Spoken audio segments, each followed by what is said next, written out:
Caroline Voaden. Thank you, Siobhan, and thank you to the honourable members who have secured this debate.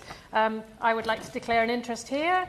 In September 2011, I had a humanist wedding, and we chose a beautiful setting in the countryside and got married in a carpentry workshop where my husband had worked for many, many years before, beautifully transformed by all of his workmates into a unique setting for a wedding. And many of the guests there said it was one of the most special weddings they had been to, partly because it was so different to a traditional wedding.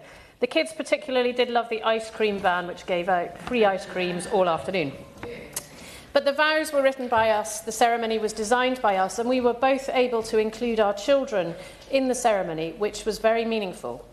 Having lost my first husband to cancer 8 years before, this ceremony was a really special and joyous occasion, marking the beginning of a new chapter for all of us after some very bleak times.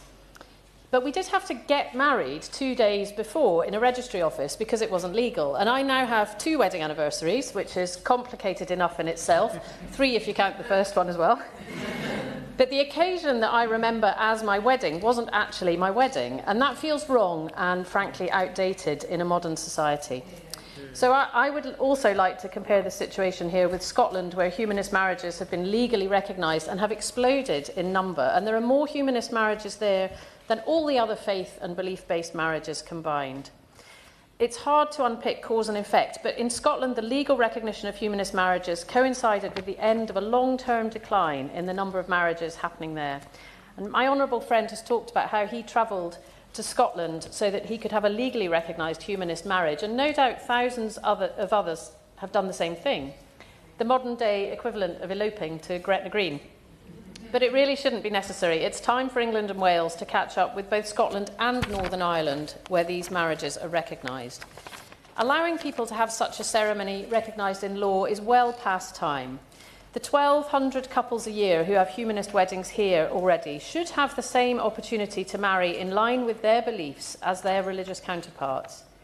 It's needed under the Human Rights Act. The High Court ruled in 2020 that the lack of legal recognition is discrimination and said the government has to act.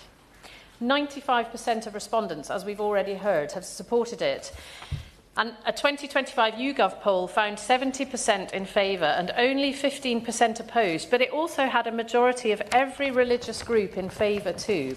This is not a controversial decision. It's also good for marriage. Freedom of Information data from Scotland shows that couples married in a humanist ceremony, and I'm very pleased to read this, are almost 4 times less likely to divorce compared with all other types of marriage. Lastly, Chair, the government will like this bit. It's free.